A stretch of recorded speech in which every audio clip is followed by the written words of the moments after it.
Très bien. Donc, tout d'abord, je vais me présenter. Donc, non, tout d'abord, merci d'être venu.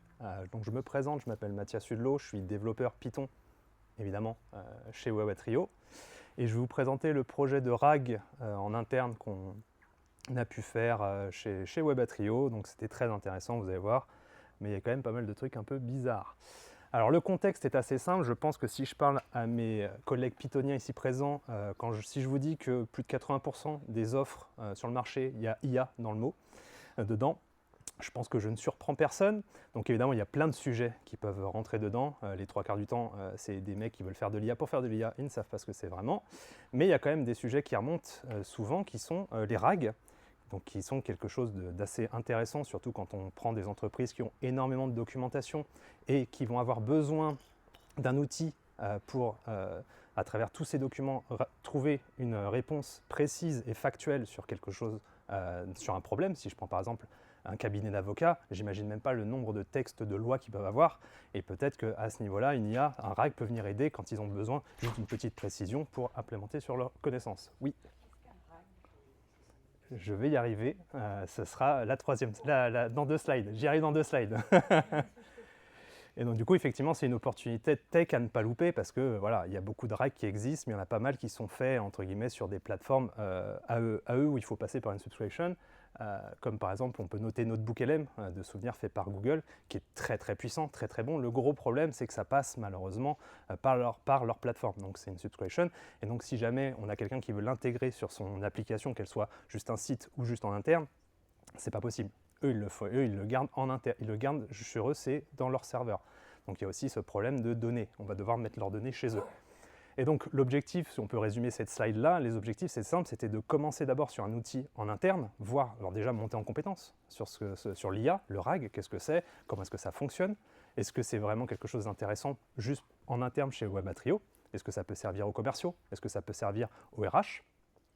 Une fois qu'on a maîtrisé ça, voir à quel point sur une durée de 6 mois, 1 an, à quel point c'est utilisé, est-ce que c'est coûteux ou pas, parce qu'il faut savoir que comme on parle d'IA, on parle de token, donc utilisation de token, donc à quel point est-ce que ça peut être coûteux. Et bien évidemment, le but final, le but ultime là-dedans, c'est de pouvoir amener cette solution qui peut être intégrée chez des clients. Donc évidemment, pouvoir monétiser ce RAG dans la finalité. Donc effectivement, une question très intéressante qui est qu'est-ce qu'un RAG? Donc un RAG, vous pouvez le voir comme une sorte de chat GPT. Et je suis sûr qu'ici présent, il y a des gens qui ont déjà utilisé ChatGPT, qui lui ont posé une question, il vous a répondu, et en lisant la réponse, vous vous êtes dit, tiens, c'est marrant, cette petite voix dans la tête qui vous a dit, tiens, c'est marrant, j'ai l'impression qu'il est en train de me dire des grosses conneries. Et quand vous êtes allé chercher la réponse, effectivement, vous avez fait la recherche, et vous êtes rendu compte qu'effectivement, il disait n'importe quoi. Donc il a été victime d'hallucinations. Ça, c'est quelque chose que le RAG va éviter. En fait, le problème, c'est que ChatGPT, par exemple, si on le prend comme exemple, lui, il va se baser sur son entraînement, et le truc qui peut être le plus fautif pour lui, c'est les recherches sur Internet. Quelles sont les sources qu'il va prendre? Est-ce qu'elles sont suffisamment résistantes? Est-ce qu'elles sont suffisamment factuelles pour que sa réponse soit pertinente et qu'il ne va pas juste confondre plein d'éléments dans une réponse? Là où le RAG est intéressant, c'est qu'en fait, il fonctionne comme un ChatGPT. Alors, on enlève évidemment la recherche sur Internet pour éviter toutes sortes de problèmes comme ça.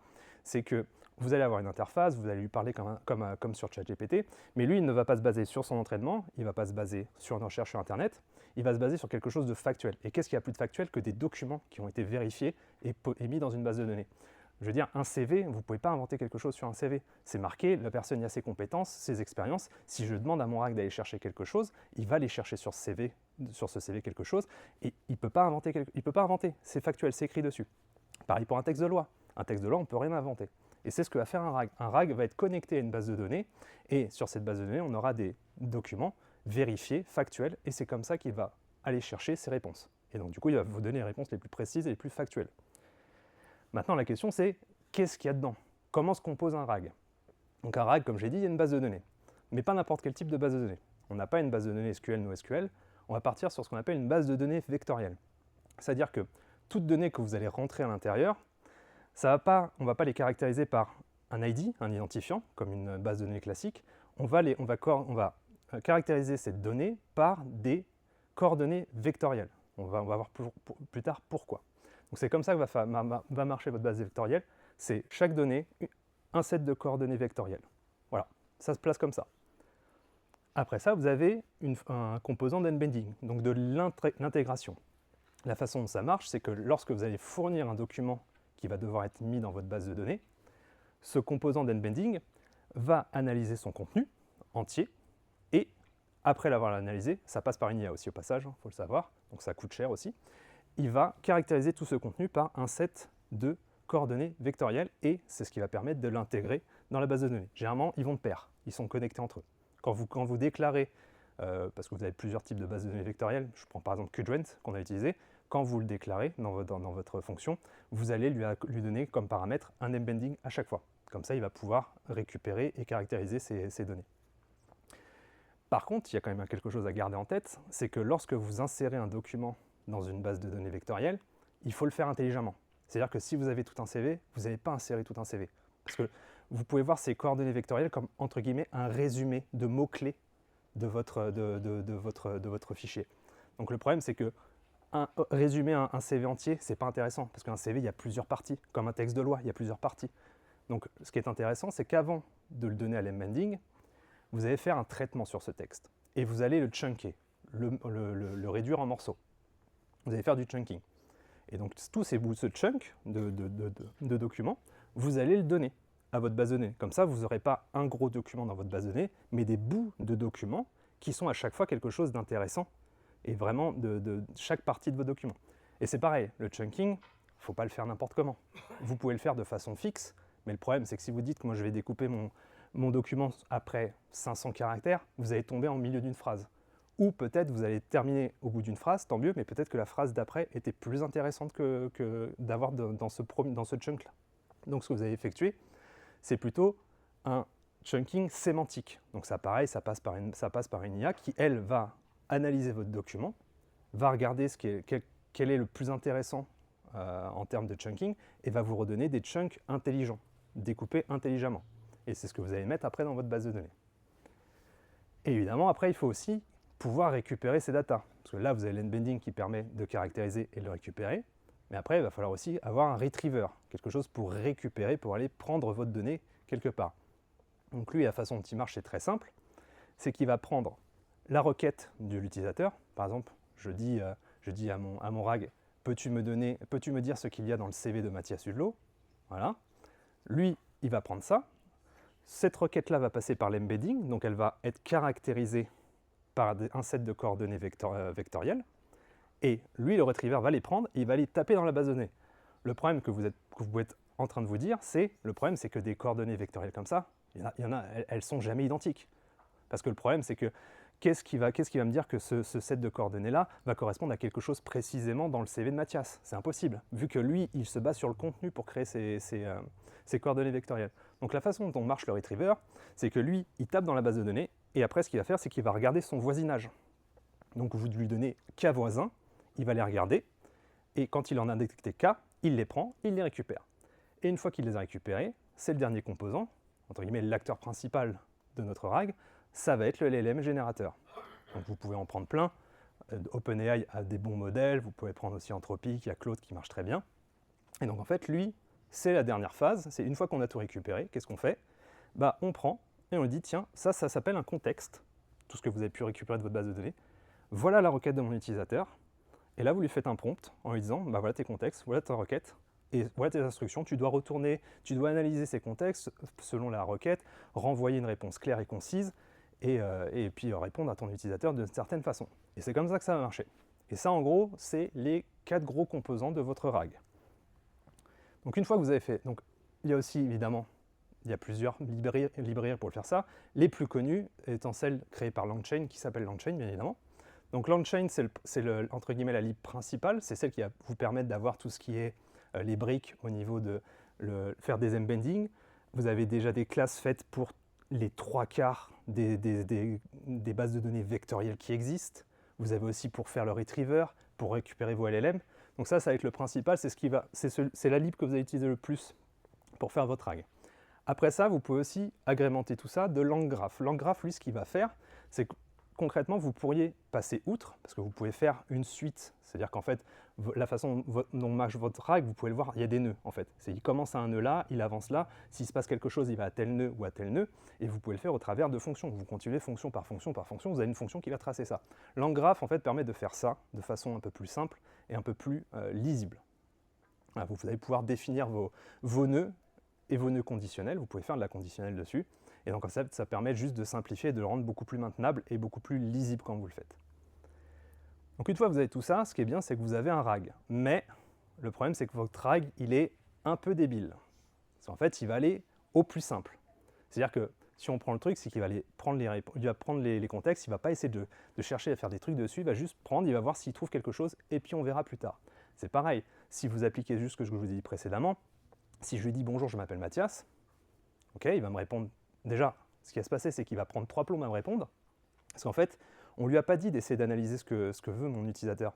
Si je lui dis « Bonjour, je m'appelle Mathias », lui, automatiquement, il va se dire « Et si je faisais une recherche dans Qdrent ?»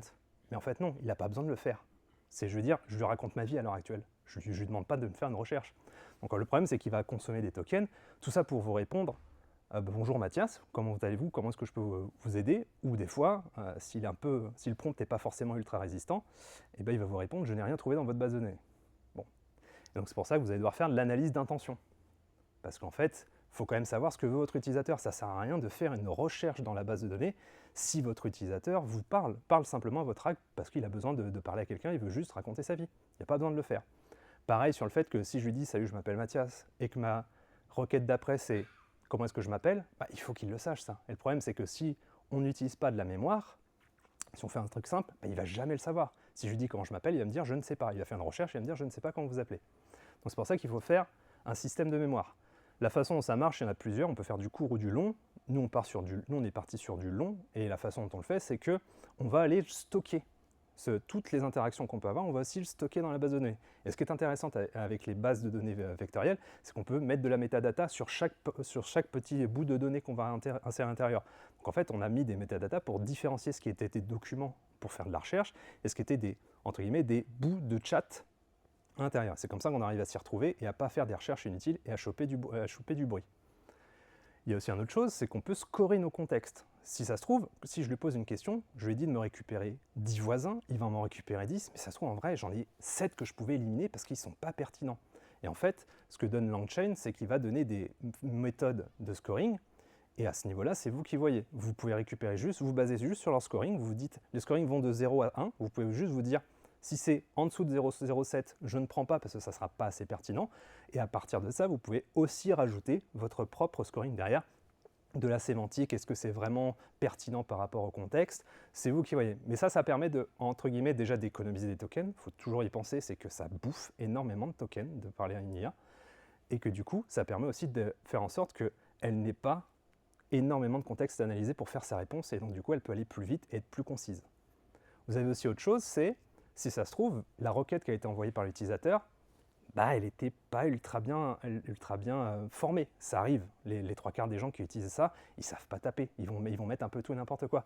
Donc ça se trouve, la première fois qu'il va faire une recherche, s'il l'avait juste décliné, s'il l'avait juste paraphrasé, peut-être qu'il aurait pu trouver ce qu'il voulait.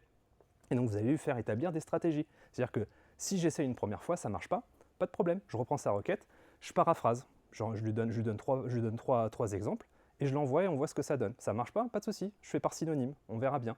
Ça marche toujours pas, ok, on fait juste les mots-clés. Puis on voit si ça marche. Si ça marche pas, peut-être que c'est parce que le rag n'est pas assez robuste, ou peut-être qu'au final, il n'y avait vraiment rien dans votre base de données vectorielle. Et donc ça permet de le rendre un peu plus puissant. Un truc qui est très important et très très chiant à faire, c'est les prompts. Les prompts, c'est un métier, purement simplement, et c'est très compliqué à faire. C'est-à-dire que quand vous allez vous dire « j'ai fait un bon prompt », vous allez chercher sur Internet des prompts et vous allez vous dire « en fait, je peux recommencer, il est très mauvais ». Et les prompts, c'est ultra important. En fait, la question, c'est est-ce que je fais 100 lignes dans mon prompt? Le problème, c'est que ça va coûter des tokens. Est-ce que je le réduis ou pas? Et réussir à fine-tuner un prompt, c'est très compliqué. Moi, quand je l'utilisais, ça m'est arrivé de me dire cette ligne-là, je l'aime pas, je vais la modifier. Moi, c'était fini. Mon rag, il partait dans les choux. C'était fini. J'étais en mode putain, pourtant, j'ai changé 2 mots, mais en fait, ça suffit à ce que le LLM comprenne plus rien. Donc, faire un bon prompt, c'est très compliqué.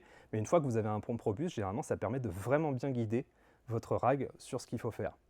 Et le dernier truc qui est entre guillemets, un nice to have, c'est effectivement de pouvoir sourcer. C'est-à-dire que quand vous allez lui poser la question, surtout si vous avez une plateforme où tous les documents uploadés, même s'ils sont chunkés, vous pouvez les récupérer pour les consulter, c'est toujours intéressant de savoir où est-ce qu'il a trouvé son information et est-ce que c'est vraiment factuel. Et ça permet aussi de tester si effectivement ce qui vous renvoie quand vous êtes en train de faire votre POC, est-ce que c'est vraiment intéressant ou pas? Est-ce que les sources qu'il récupère sont vraiment les bonnes sources qu'on voulait?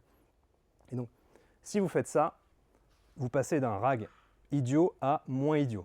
Il y a toujours des choses à améliorer, c'est toujours un peu plus, hein, vous pouvez toujours pousser quelque chose, mais au moins vous avez un RAG qui commence à peu près à tenir.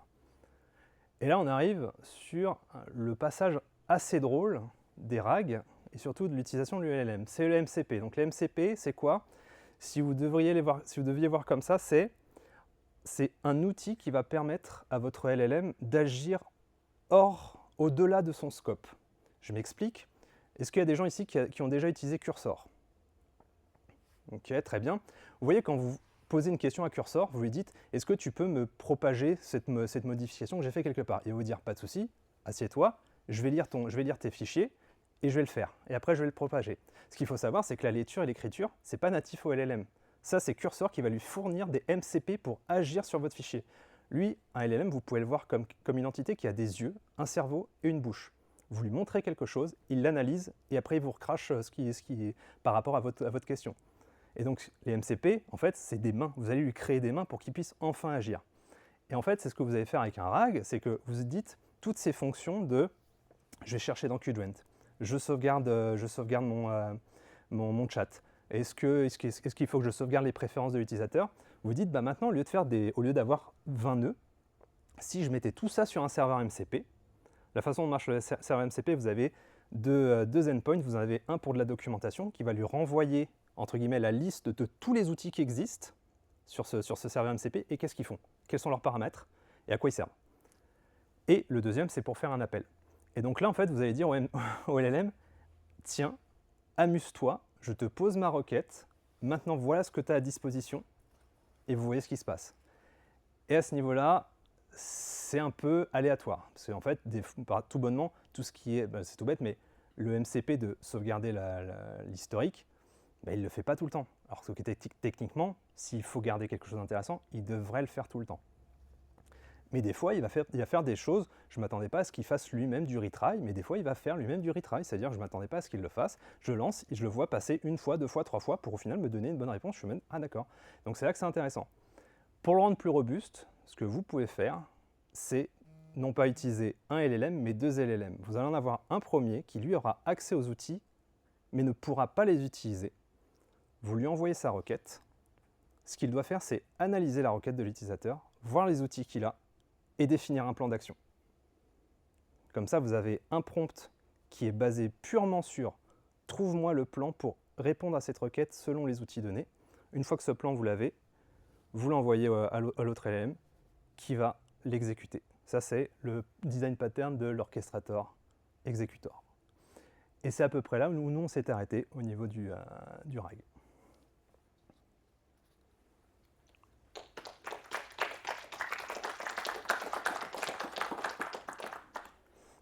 Y a-t-il des questions? Non? Si? Une question dans la salle? Moi, j'en ai sinon. La question que je me pose, mais je comprends l'idée, je comprends ce que c'est, pourquoi c'est fait, et aujourd'hui, c'est utiliser l'outil que vous décrivez là, ou c'est utilisé où? C'est parti? Chez nous? Chez vous ou ailleurs. Ah bah, il y a beaucoup d'entreprises qui vont passer par NotebookLM, même si du coup ils vont accepter de passer par la plateforme. Et en fait, comme je disais, par exemple, des cabinets d'avocats ou des entreprises qui ont énormément de documents et qui ont un turnover énorme, c'est-à-dire qu'ils ont énormément de gens qui rentrent tous les mois. Le problème, c'est que former des gens à comprendre les choses, à trouver les idées, à trouver les informations, c'est long et ça coûte très cher. Sauf qu'avec un RAG, quand on fait un peu, entre guillemets, l'estimation du coût que ça peut revenir, c'est plus intéressant d'avoir un RAG qui va nous coûter cher au début, mais qui va être bien optimisé. Et en fait, notre utilisateur, on n'aura plus besoin d'avoir quelqu'un dédié pour lui dire bah tiens, vas-y, faut faire ça comme ça, c'est comme ça que ça marche. Il a une question, il pose au RAG, le RAG, il y a tous les documents, tout a été documenté. Toutes les règles métiers, tous les processus de l'entreprise ont été documentés. S'il a une question, hop, il peut aller directement chercher ce qu'il faut. Autre exemple, un commercial qui a besoin, qui a entre guillemets une mission. Il a une mission, c'est du Java. Il faut tel techno, tel techno, tel techno. Qu'est-ce qu'il fait? Il dit c'est simple, il va aller voir son RAG, il va lui dire quel développeur Java j'ai chez moi qui touche à cette techno, cette techno, cette techno-là, et peut-être celle-là. Et en fait, le RAG, lui, ce qu'il va faire, c'est qu'il va passer à travers tous les CV de la CVTech. Et en fait, il va faire un résumé. Il va dire, écoute, moi, je t'en ai trouvé 10. Voilà ce qu'ils font, voilà quelle est l'expérience. Je t'en ai trouvé un, il n'a peut-être pas ça, mais regarde, il a fait ça qui est à peu près proche, c'est sympa. Et en fait, c'est comme ça que ça va permettre d'aider un RAG. Ça va permettre de raccourcir énormément de processus qui, au final, passer à travers un CV, c'est long. Et des fois, on va peut-être s'y perdre, surtout si on a plein de gens à chercher. L'objet, donc j'ai compris qu'aujourd'hui, vous avez des clients qui l'utilisent, dont des avocats. C'est un exemple, avocat. Qui est un produit qui aujourd'hui est sur étagère et que vous vendez le service à des gens. Mais j'ai une question complémentaire. Je découvre des choses. Je n'ai pas fait beaucoup de développement, je découvre des choses. Donc je vais poser des questions idiotes, je vous prie de m'en excuser par avance. Vous parlez de base de données vectorielle. La base de données vectorielle, c'est des coordonnées qui sont calculées sur le contenu. Tout à fait. Et qui fait ce travail? C'est entre guillemets. Le logiciel qui permet de calculer, oui, mais une analyse correcte de ce qui est dans le document, c'est quand même autre chose qu'un outil qui fait. Ça va être l'embedding. En fait, la composante d'embedding, elle est reliée à une IA. Et donc, en fait, il y a des IA qui sont dédiées exprès pour faire de l'intégration. L'analyse syntaxique? Exactement. Elles sont dédiées pour analyser analyser un contenu de document et pouvoir les caractériser par des coordonnées vectorielles. Elles sont faites pour ça. Il y en a qui sont vraiment dédiées. Je me permets une précision, c'est pas de l'analyse syntaxique, c'est de l'analyse sémantique. Oui, d'accord, ok. Entendu. Oui, il y a une différence. En gros, c'est les vecteurs qui sont à l'intérieur des gros modèles de langue de type GPT-5, etc.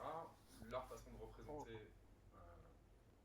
une notion a certaines propriétés géométriques qui fait que des notions similaires sont proches l'une de l'autre. Et donc, on peut indexer là-dessus. Merci pour les réponses. Pas de souci. Je suis un peu moins idiot. Oui. Comment vous faites pour évaluer les performances des RAG? Vous avez des systèmes d'évaluation, de métriques? Est-ce que tu peux répéter la question aussi pour le micro? Parce que sinon, sur la vidéo YouTube, on n'aura pas les questions. Alors, est-ce qu'on peut me répéter la... Oui, comment est-ce qu'on évalue que ça marche ou pas? Ouais. C'est une très bonne question. Concrètement, à ce niveau-là, on n'est pas encore arrivé au niveau où on peut vraiment évaluer. C'est-à-dire que moi c'était tout bête, mais j'avais des jets de données. Je connaissais les documents par cœur et je savais, en posant telle question, en fait, il faut faire des scénarios. Tu sais quels sont les documents que tu as, qu'est-ce qu'il y a dans tes documents. Et le problème, c'est qu'on n'est pas énormément sur le projet. Il faudrait vraiment une équipe un peu plus grande.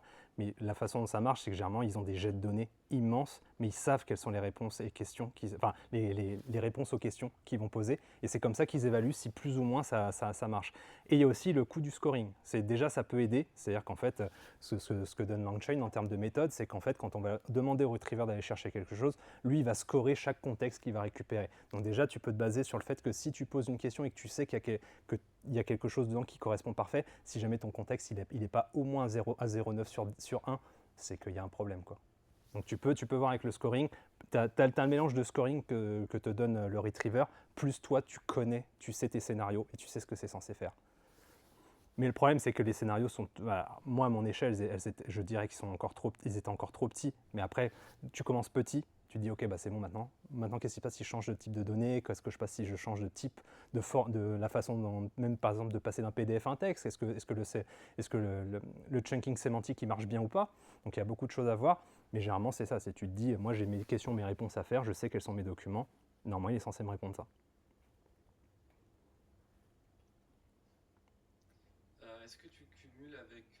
parce que là, si par exemple j'indexe un livre et je dis, je pose une question sur un chapitre, je lui dis sur chapitre page 5, est-ce qu'il va trouver sémantiquement ou est-ce qu'il faut ajouter d'autres choses au chunk? À ce niveau-là, effectivement, quand tu l'introduis dans une base de données vectorielle, tu as la métadata. Donc la métadonnée, c'est quelque chose que tu vas pouvoir... En fait, ce qui est intéressant, c'est que le retriever, tu peux faire des espèces de select, machin, from where. Tu peux faire les where. Et en fait, tu peux lui dire, voilà quelle métadonnée je vais attendre que tu me trouves dans ce que tu m'as donné. Donc après, c'est une question de savoir comment est-ce que tu arrives à l'amener. Parce que le problème, c'est que dire page 5, est-ce que tu arrives à le capter toi-même pour te dire c'est peut-être de la métadonnée qu'il va falloir, ou peut-être c'est tout bête, hein, mais même des fois, il va peut-être lui-même caractériser en regardant juste tout seul la métadonnée. Il va se dire, bah, moi j'ai vu page 5 parce que c'est caractérisé page 5.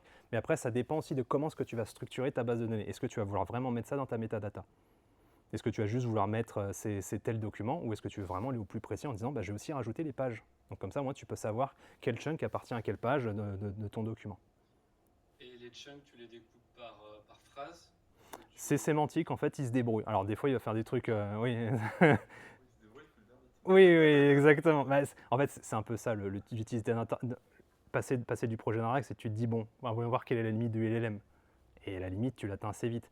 Mais en fait, la façon dont ça marche, c'est soit, comme je dis, c'est soit tu fais fixe, mais concrètement, si tu fais un chunking fixe, tu vas tomber au milieu d'une phrase. Le truc, il est mort. Tu tombes au milieu d'un mot, le truc, il est mort.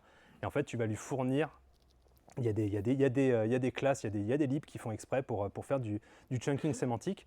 Donc, ça coûte cher, ça prend un certain temps, parce que surtout en fonction de la taille de ton document, il peut prendre très longtemps. Donc c'est pour ça que quand tu vas développer ton RAG, tu pars du principe que l'upload de fichiers, tu dis à tes clients, ça va prendre du temps, c'est normal. Parce qu'en fait, découper sémantiquement, c'est compliqué. Lui, il doit déterminer, est-ce que cette phrase d'après, elle est intéressante ou pas. Et des fois, quand tu vas regarder les chunks, tu dis, ah, dommage, il aurait pu prendre cette phrase d'après, elle était bien. Mais lui, il a considéré que c'était suffisant. Donc tu les découpes sémantiquement, mais ce n'est pas une méthode 100% parfaite. C'est encore en cours d'amélioration. Ce n'est pas 100% parfait, mais c'est à l'heure actuelle ce qui est utilisé le plus possible. C'est une très bonne question. J'en ai une dernière. Imaginons, j'ai récupéré 10 résultats. Ouais. C'est quoi les stratégies pour faire la synthèse? Ou bien mesurer en fait, il y a deux questions. Du coup, je vais soit faire la synthèse ou soit mesurer la qualité des réponses pour ensuite faire la synthèse. Tout à fait. Alors à ce niveau-là, j'avoue que tu as le scoring. Donc déjà à ce niveau-là, ça te permet quand même de pas mal balayer. De toute façon, généralement, tu te dis une règle. Si le truc est en dessous de 0,7, c'est que bon, en termes de cohérence, ça va peut-être être trop brouillon et pas assez précis pour ce que tu veux. Donc déjà, tu as le scoring de tous tes contextes qui va te permettre de quand même filtrer énormément ce que tu vas pouvoir fournir. Et après ça, bah, à ce niveau-là, j'avoue que tu peux tenter de faire une synthèse de tes contextes ou tu peux juste les envoyer. Parce que ça se trouve, peut-être, le problème de faire une synthèse, c'est que peut-être ta synthèse va couper des morceaux qui pourraient être intéressants. Donc en fait, c'est soit tu te dis, maintenant que j'ai mes contextes, je lui fournis tout, on verra bien si c'est pertinent. Tu acceptes de te dire, je vais prendre plus de tokens. Ou tu te dis, je vais faire une synthèse, mais le risque de faire une synthèse, c'est un risque de perdre de l'information. Donc en fait, c'est un peu un choix à ce niveau-là. Tu te dis, est-ce que tu peux tester les deux? Tu dis, soit j'assume de consommer plus de tokens, et au moins je suis sûr que mes contextes ne sont pas touchés, et au moins on verra bien s'il y a suffisamment d'informations. Soit tu dis, je fais une synthèse, et tu as quand même un risque de perdre de l'information. Okay. L'outil que vous développez actuellement, vous le faites avec un éditeur Cursor ou... Moi, c'était fait sur Cursor, tout à fait. En fait, j'ai déjà essayé Cursor, en fait, on a l'habitude, en fait, j'ai l'impression que, je ne sais pas le code en fait, qui est généré derrière, Effectivement, l'utilisation de Cursor, c'est comme tout. En fait, moi, par exemple, moi, j'utilise Claude Code. J'avoue que je n'utilise plus trop Cursor, j'utilise Claude Code parce qu'il est vraiment très bon. Mais moi, je le vois plus comme je le vois comme un petit assistant sur qui je peux crier de temps en temps pour me calmer. Mais concrètement, il va juste me servir de coder plus vite, mais pas mieux. Concrètement, quand il me sort du code, je suis derrière. Je regarde ce qu'il fait. Même quand il est en train de générer, j'attends pas qu'il génère. Je regarde ce qu'il fait. Déjà, tout bonnement, lui, je lui dis de me faire un to-do. Déjà, j'analyse son to-do. Est-ce qu'il a bien compris ce que je veux? Non, tu recommences. Ça, c'est pas bon. Change ça. Et de toute façon, à chaque fois, je repasse derrière pour voir ce qui me génère. Il ne faut pas partir du principe que l'IA génératrice va forcément faire du super code propre. Si on fait ça, c'est là tu pars sur un projet qui ne va pas être bon. Il faut que tu partes du principe qu'elle va te permettre d'aller plus vite parce que tu lui poses un truc qui va te faire 5 fichiers en un coup. Toi, tu aurais pris une demi-heure, lui, il a pris 5 minutes. Mais en même temps, il faut quand même que tu repasses derrière. Et donc, pour moi, quand tu vas vouloir utiliser de l'IA générative, il faut quand même que tu connaisses ton code, enfin, entre guillemets, le langage. Quand tu connais le langage, tu sais à peu près quelles sont les conneries, mais c'est vrai que c'est quand même un outil ultra fort parce que moi, pendant qu'il génère, je suis déjà en train de réfléchir à ce que je vais faire après. Ça me permet de me poser, c'est lui qui fait, je réfléchis à ce que je vais faire après, mais c'est pas pour autant que je vais le laisser faire tranquille et je vais pas lui dire non, mais corrige-moi ça. Les 3/4 du temps, même 90% du temps, quand je vais lui dire de générer quelque chose, j'aurai au moins 2 itérations après. Je vais lui dire non, ça c'est pas bien, arrête de me répéter. En plus, il aime bien répéter des choses ou il aime bien faire plein de classes partout. Arrête de me faire des classes. Regarde, j'ai ça qui est fait ça, tu peux peut-être refactorer comme ça, fais-le comme ça. Ça permet de coder plus vite, pas mieux. Donc faut toujours passer derrière. Merci. Dernière question, vous faites comment pour analyser l'intention des utilisateurs? Comment? En fait, pour le RAG, Oui. tout à l'heure, en fait, vous avez dit que la première étape, c'est d'analyser en fait, l'intention utilisateur. Alors ça c'est pareil, c'est à ce niveau-là, pour trouver l'intention, c'est avant de passer de faire du MCP où il se débrouille tout seul, c'est pareil, c'est pour analyser, pour savoir où est-ce qu'il doit aller au niveau de ses nœuds, bah, ça va être un LLM. On va avoir un LLM, on va lui faire un prompt exprès pour de l'analyse de l'intention. Et en fait, on lui envoie la requête et on lui dit, bah voilà ta requête, qu'est-ce que tu en penses? Et analyser l'intention, c'est très compliqué, surtout qu'il a énormément du mal à comprendre quand c'est une question qui se suit. Parce que le problème d'une question qui suit, c'est toujours difficile de comprendre qu'en fait c'est une question, par exemple si je lui dis quelles sont les compétences de Mathias, où habite-t-il? C'est pas forcément simple pour le RAG de comprendre ce qui se passe. Et c'est là que c'est intéressant de sauvegarder la conversation. Parce qu'en fait, on va lui envoyer le contexte précédent. Et donc du coup, il va dire « Ah d'accord, j'ai compris, ça c'est un follow-up, donc après je vais partir dans telle branche de mon graphe. » Donc en fait, on va balancer ça à une IA qui va essayer de comprendre ce qui se passe. Et donc ça passe par l'historique de chat. C'est comme ça qu'il arrive à comprendre si c'est une question qui continue ou si c'est juste lui raconte sa vie, quoi. D'accord, du coup, ça veut dire le premier niveau, en fait, c'est une IA, ça veut dire comme ChatGPT ou Mistral, donc il fait une première analyse de C'est ça. l'intention En fonction de si on a déjà un historique de logs qui existe ou pas. Oui. Comment vous déterminez les paramètres à utiliser? Typiquement, le nombre de chunks qu'on récupère, ça correspond à un nombre fixe ou par exemple un score minimal? Quand on découpe le document ou quand on essaye de récupérer dans la base de données? Quand on essaie de le récupérer. Ça c'est un peu du die and retry. C'est-à-dire que tu vas te dire, est-ce que je vais récupérer 10 voisins? Est-ce que je vais en récupérer 20? Est-ce que c'est trop? Est-ce que j'essaye de passer par de la métadonnée? Est-ce que j'essaye de faire du scoring? Ça, c'est un peu du fine-tuning en fait. Tu vas te dire, bah voilà ce que je vais avoir comme document, voilà ce que je vais avoir comme documents qui sont similaires en termes de contenu. Est-ce que j'essaie de récupérer les 10 voisins ou les 20 et essayer de faire du scoring à ce niveau-là? À ce niveau-là, c'est pas expérimental comme domaine, mais quand même, mais en fait, c'est vraiment du die and retry. C'est tu fais, tu vois, bon bah c'est pas bon, on va y voir si je change un peu, ah ça c'est bon, sauf que bref, tu arrives sur une autre situation, tu dis ah c'est dommage, l'autre variable était meilleure, et petit à petit, tu vas réduire un peu le champ des possibles en termes de paramètres. Donc, ça veut dire qu'on l'utilise, on a la possibilité de changer. Oui, tu peux lui dire combien de voisins tu veux qu'il récupère, quelles sont les clauses que tu veux qu'il aille récupérer, est-ce qu'il fait du where sur telle métadonnée. C'est quand même très customisable à ce niveau-là. Mais c'est parce que aussi c'est LangChain qui permet de faire ce genre de recherche. Oui. Je vais parler de technique.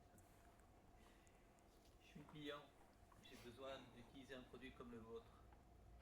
Est-ce que je dois former des gens? Ça prend combien de temps pour former les gens?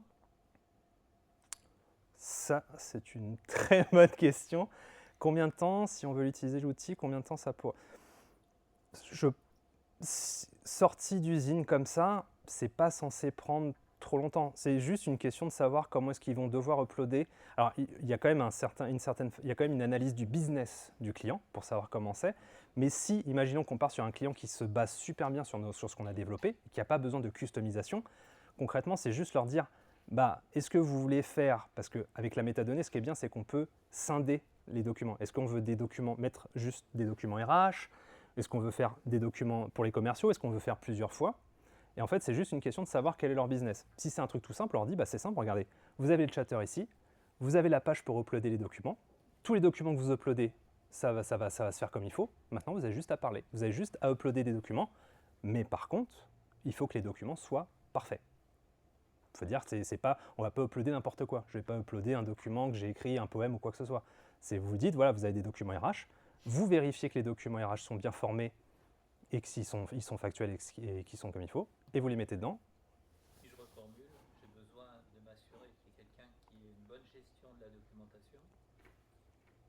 seul qui est véritablement à former et auquel il faut expliquer comment il va falloir faire le travail.